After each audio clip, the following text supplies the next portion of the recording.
This is a pretty simple slide, and this is the complications of these types of injuries, and the complications can come as a result of the force that was causing the initial injury. And so we'll kind of go back to the person who maybe jumped off of a house and they have caused significant impact trauma, and the complication could be partial paralysis or a complete paralysis because of the spinal cord being injured, even though the predominant injury was through the skeletal and the muscle system. The other things that are going on are the infections that can result in open fractures or penetrating injuries into the soft tissue. And remember, like I said, your job at that point is to just maybe use a little bit of sterile saline and do what we call a gross decontamination, which is to kind of rinse away any of the obvious debris. We're never going to stick anything into any kind of injury or hole or anything like that. The only case that you're going to actually kind of deviate from is if you're unable to maybe stop a bleed with a tourniquet, and your only option at that point, if they're bleeding and obviously going to bleed out, is you would stick some gauze or a finger into a gunshot wound that you're ultimately looking for the vessel that's bleeding, and it's really close to a trunk. Now, one of the complications of these types of injuries is long-term disability. And this is one of those things where, again, like we were talking about, where I just mentioned the friend who had the Achilles tendon rupture, and he was on light duty for almost 7 months. And, while that was great that he was on light duty on that, this is a devastating consequence, right? This is lost productivity. So the society, as a general rule, kind of has to pay the consequence for people that have traumatic injuries.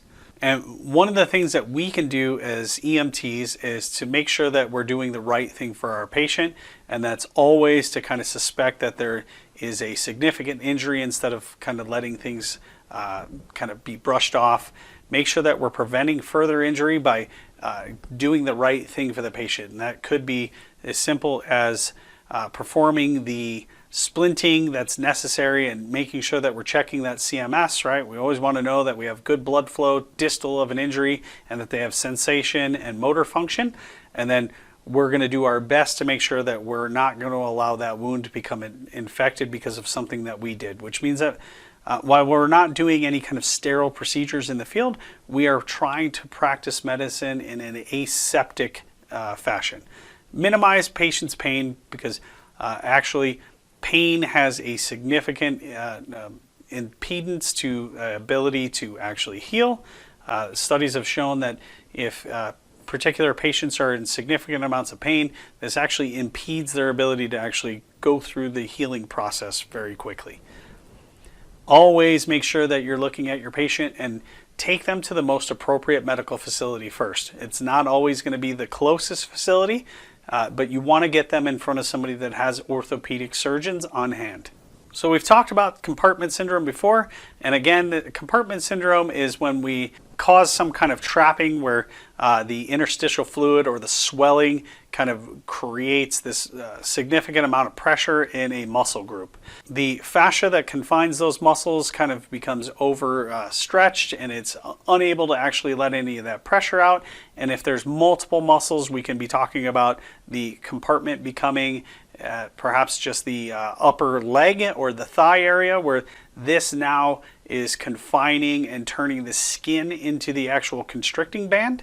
And as this happens, we can actually contribute to a decreased amount of blood flow because of the swelling is actually causing a tamponading of the artery system or the venous system, and so things start to back up, and it actually just kind of becomes a self-defeating syndrome. So when the pressure is that high and it impairs circulation, this will lead to anaerobic metabolism of the cells, and then ultimately we'll have cellular death. Compartment syndrome doesn't happen quite instantaneously. You may see some significant swelling right after the initial insult, but as that swelling continues to develop, this can take 6-12 hours. There's going to be an intense burning pain that's localized to that extremity, and because that's the nerve cells literally crying out for help. And as that area becomes more and more firm, the skin will start to have pallor to it, and then you'll get them where they're starting to have partial paralysis, and then ultimately the absence of any kind of pulse or capillary refill. Now, when we're talking about that crush syndrome, we've mentioned this as well before. This is when there's a prolonged compressive force, and this impairs muscle metabolism and circulation. And when we finally get that crushing agent off of them, any of the cells that have lysed underneath the crushed force or distal to that will actually allow a lot of the products that were within the cells into the bloodstream, which can actually end up causing some renal failure because it will actually clog the kidneys up. It can also cause some cardiac problems because of the potassium that is now in the bloodstream in a higher amount, which would cause an electrolyte imbalance, and this causes cardiac irritability. Now, thromboembolic disease is where we end up with deep vein thrombosis and pulmonary embolisms. This can actually cause death fairly quickly. Just think about a couple of the things that we're going to go through. If we have a thrombos or an embolism on the arterial side, there's a very high likelihood that this can go up the carotid arteries into the brain, causing stroke. Now, on the venous side, the bigger thing that is more likely to happen is we either get stuck in a distal extremity, and that becomes a DVT, which can impede the blood flow around that particular vessel and cause tissue necrosis because we're not able to get rid of the byproducts or the wastes of metabolism. Or if this was to travel up and get into the vena cava, it can actually enter the heart and be pushed into the lungs. And right, so this is going to leave the heart through the pulmonary artery, which is deoxygenated, and it will get pushed into the lung tissue in the pulmonary arterioles. And this actually is now a true life-threatening emergency, just like the stroke would be, because we have completely blocked off the lungs from being able to oxygenate blood. And as a result, this patient will end up going into cardiac arrest. So this simple diagram, it shows like that DVT that's in a leg, and the telltale signs is that distal of the DVT, the extremity is going to swell, and it's going to get like an uncomfortable warmth, and it may become pink, and it's again going to be kind of hot to the touch. And this is because blood flow is backing up into that extremity, and it's not able to actually make its way back up. Now again, if it does and it makes its way up into the vena cava, it's going to enter the heart and then be pushed into the lungs, and that's going to become that pulmonary embolism. If we have a pulmonary embolism, these patients are going to have a very quick onset of dyspnea. They're going to have that chest pain. They're going to be tachycardic, and they're going to be tachypnic because, again, the body senses that it's unable to actually oxygenate blood, and it's thinking that there's some kind of hypoperfusion, which is now systemic because we're unable to get the blood flow through the lungs and into the rest of the body with oxygen. And so it will kind of seem like they're going into right-sided heart failure because, again, the right side of the heart is pushing up against this clot that is now blocking. And this can be so significant, it could be what we call a saddle embolism, where it actually is right all the way up to the very first bifurcation in the pulmonary artery.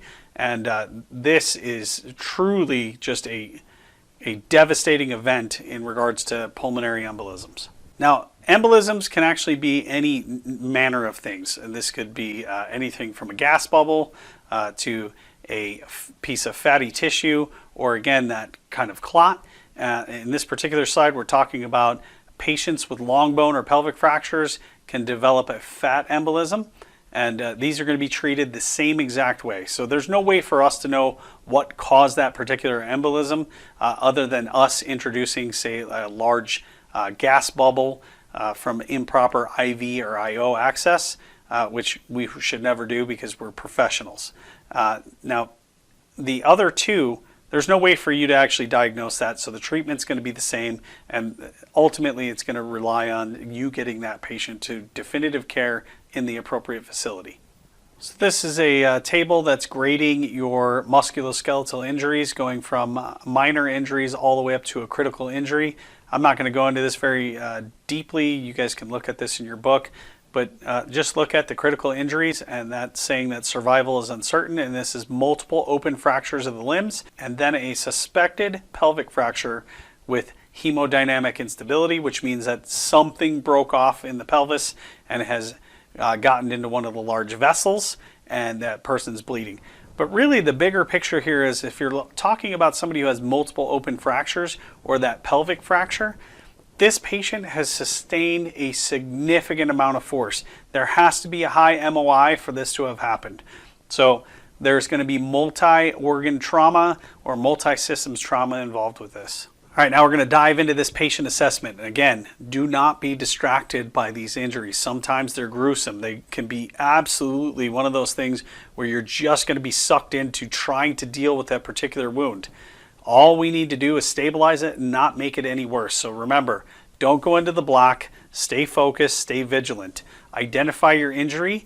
If it's bleeding, control the bleeding the best that you can, all the way up into a tourniquet, and then we're going to move on. We need to make sure that there's not other injuries that are actually going to be life threats once we've stopped the bleed. So this is that CAB, and then support and splint if needed.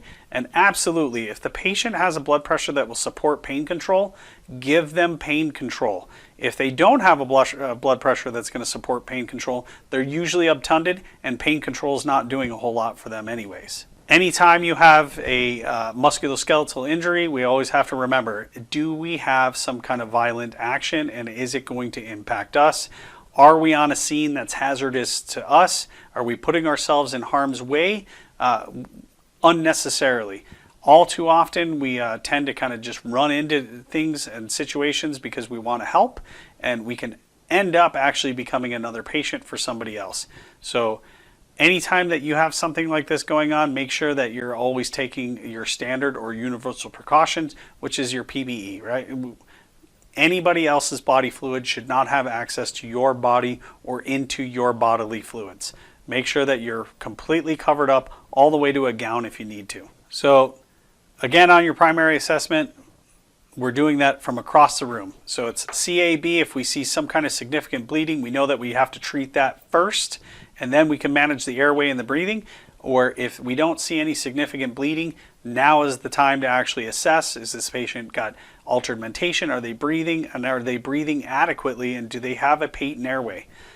You should kind of understand from your mechanism of injury where you're going first and how things are going to happen. And we need to get these patients as quickly off scene as possible without causing them any further harm, right? The primary goal, your mission as an EMS personnel is quite literally to provide care and get them transported to the definitive care the most efficiently and effective way possible. Any patient that is awake and alert and can give you a sample history should get a sample history, because we want to know if we're going to treat them, are we going to cause any kind of allergic reaction.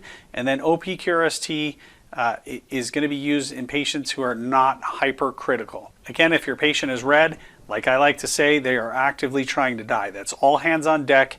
You are trying to mitigate this crisis and turn them into a yellow, which means that they've got enough time to get to a surgeon. Anytime you're dealing with trauma, we're going to do a significant secondary assessment on the way to the hospital, unless that patient's red and you're just dealing with the life threats right at that point. So if you're ever in the situation where you have an actual trauma, make sure that you're doing a complete secondary. We are touching and feeling and moving and manipulating everything that we can without causing any kind of further injury. We need to know if there's any additional holes or any additional bleeds or any additional trauma so that we can get the correct turnover and not delay their care when we get to the trauma bay. DCAP BTLS is your mnemonic. You guys are going to look for any of those particular injury patterns in that mnemonic and make sure that you're covering up and then using sterile procedures, or I should say aseptic procedures, and anything that's open to the environment. Do not further anybody's probability of developing an infection because you're not covering and tending to their wounds as appropriate. Now, on your physical exam, this slide is talking about the 6 P's of musculoskeletal assessment, and this is pain, paralysis, paresthesia, which is the loss of sensation, pulselessness, pallor, and then pressure. All of these apply to anything that you see, and they're going to be clues or triggers for you to do treatments or get them to the right place. Always, always, always, we're doing our repeat assessments. And again, when you guys are doing your assessments, the idea is that you're looking for a patient who's either trending up because they're improving, they're staying the same, or they're trending down because they're decompensating. Now, not all patients that you're dealing with are going to actually trend up. Even if you're doing the right particular treatment, they may be on the scope of what they need from you. So just know that your ultimate goal is always going to have them improve, but if you can just get them to maintain exactly what you got when you got to them for the entire duration, you've done something right. And not always when they're decompensating is it something that had anything to do with your treatment. It just triggers you to reevaluate what you're doing and what you can be doing. Now, when we're talking about splinting, a lot of this happens in lab, and we'll ultimately try to get videos up on splinting. This is pretty much a black art. Everybody has a different way of going about it, and in lab we talk very specifically about how we want things done and what the best practices are. Equipment is going to vary from company to company to company, or department and alike, all the way up to the hospitals having very specific nuanced splinting procedures. Okay, so that's it for the lecture portion of this. The rest of this is covered in lab when we go through splinting and bleeding control. If you guys have any general questions or things that you want more in-depth answers to, please send me an email or bring it up in lab so that we can have an open discussion on it.